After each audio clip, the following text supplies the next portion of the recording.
Hey Critical Analysis, this is your video specifically to address your Chapter 2 vocabulary words. So the quiz associated with these words will be found in a separate video. This video is just to go over the words that you'll be working with Chapter 2. So I'm going to go ahead and scroll down. You can open up your textbook right here from this general link right there, or as I'm going to be in week 2, since the Chapter 2 words are found in the week 2 folder, I can scroll down and I can go to the fill in section right here.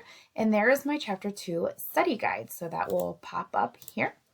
And this is your copy of the Chapter 2 study guide. As I did with the Chapter 1 vocabulary, I will have my study guide already completed and I will use that to form the basis of my discussion. And then you are welcome to, however it works best for you. Maybe you like to type them out as I talk about them.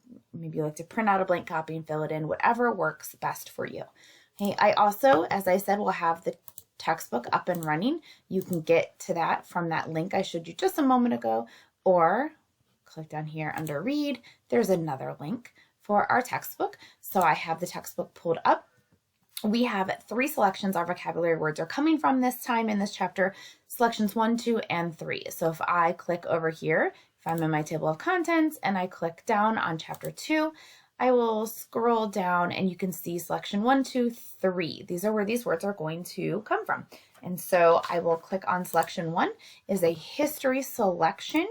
This is about Madam C.J. Walker. This is a really great story.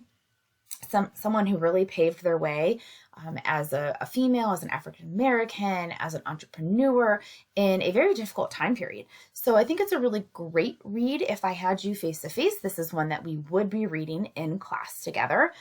This is not, however, any of these readings are actually not on your Chapter 2 text and skill sheet.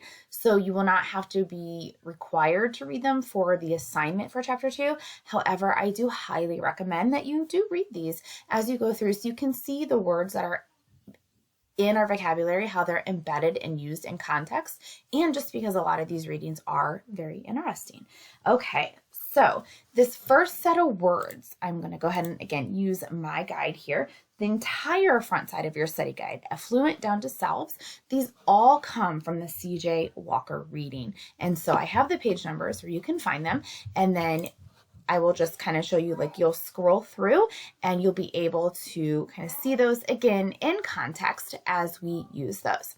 Okay, so let's go ahead and work our way down. The word affluent, you'll see the word affluent in here. It just simply means someone who is wealthy, typically when it comes to salary, to money. So someone who is affluent, they might live in an affluent neighborhood. They might live an affluent lifestyle. It means wealthy, well-to-do, come from money.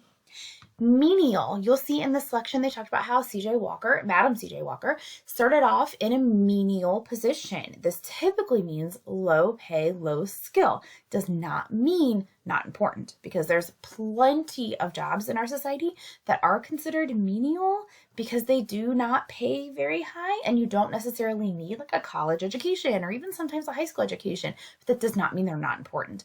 But in general, menial means low pay, low skill positions. A philanthropist is someone who gives money or their time or resources to a cause. Philanthropy we often do associate with money. So if someone who is a philanthropist, they might be well known for giving lots of money to different causes. However, you might also be someone who maybe you don't have millions of dollars to give to charity, but you give a lot of time, you give a lot of energy, you give a lot of resources, whatever that might be, you can still be a part of that philanthropic movement. So a philanthropist, someone who gives something to a charitable cause. Bequeathing, this is typically whenever someone passes on in their will, it'll say what they give to someone. Like, I bequeath this to my, children, to my spouse, whatever it is that they are leaving behind or giving to someone after they have passed in a legal document. Regimen, in the Madam C.J. Walker selection, you'll talk about how one of the ways that she became such a successful entrepreneur was because she had this regimen, and we'll talk about kind of similar down here. But this prescribed treatment, if you are following a regimen, you are following steps. Like, this is the way that this has to be done. So it's a prescribed treatment, like a skincare treatment. which is going to be part of this discussion. So these are the steps you have to take.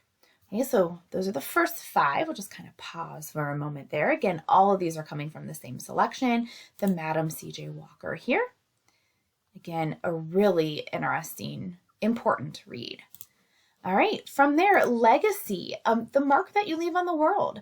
Usually positive, obviously, like if I would hope most of us want to leave a positive legacy, although there are some legacies that are not so positive, but legacy is your mark that you leave on the world, your story. What are you leaving behind? What is your name or the things you have done kind of say about your time here? So legacy is like your fame or your story.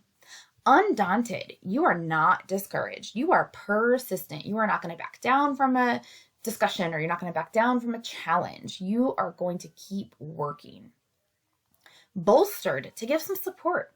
So this is typically whenever, if you need people to vote for you, you want to bolster their support. You want to get their support. You want to be bolstered by that. Entrepreneur is someone who starts a business. So someone who ground up, this is from scratch. So an entrepreneur is someone who has that idea. They put in the time, the money, the energy to build a company. So an entrepreneur is someone who starts a business. And then salves, this will come in context of the Madam C.J. Walker. Again, part of her regimen was this ointment, these salves to heal skin. So you'll see that in the context of that. Okay, so those are the first set of vocabulary words that come from our Chapter 2 reading of Madam C.J. Walker. It is a history selection. All right, so from there, I'm going to click on selection number 2. And I am flipping over my study guide for you all. We just need to scroll down. And you're going to see in selection 2, the words unintentional down to intoxicated. These are coming from selection number 2. So this is a health selection about binge drinking, specifically how it relates to like high-risk drinking with college students.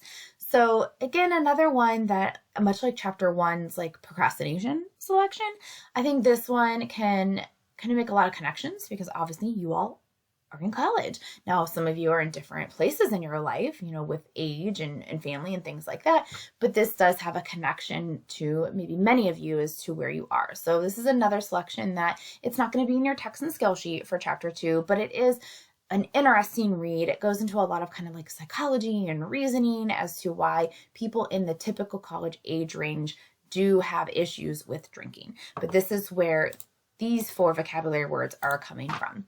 All right, so the word unintentional just means unplanned. Like you did not intend for something to happen this way. Unintentional.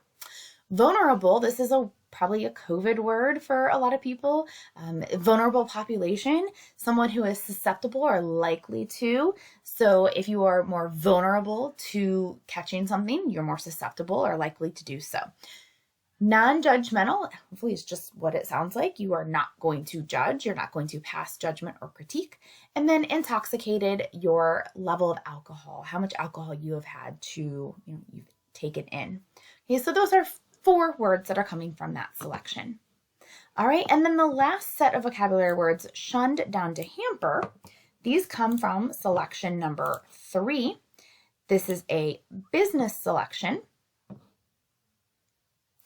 we go. So we'll scroll down, and this talks about kind of like this entrepreneurial spirit. So any of you who are business majors, this kind of will connect right with you. If you're either looking to join a business, start a business, whatever that might look like for you, this is a selection you might want to pay particular attention to, entrepreneurial spirit. So I encourage you to read through there and get some tips, as well as see how our vocabulary words are used in context. So the last set of vocabulary words comes from that reading. The word shunned means to turn away from. So if you shun something, it means you are no longer going to pay attention to or take part in something. You're going to turn away from it. Authenticity is how original or genuine is something. How authentic is it? Contemplate, you're going to think about it. If you need to contemplate something, you're going to consider it for a little bit. You're going to really reflect and make some decisions.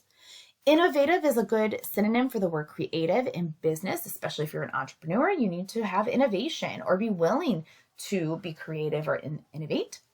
Compelling is a strong pull or interest. Like, what compelled you to go to school? What pulled you this way? What was really a good interest for you? What made you go into your field? What compelled you?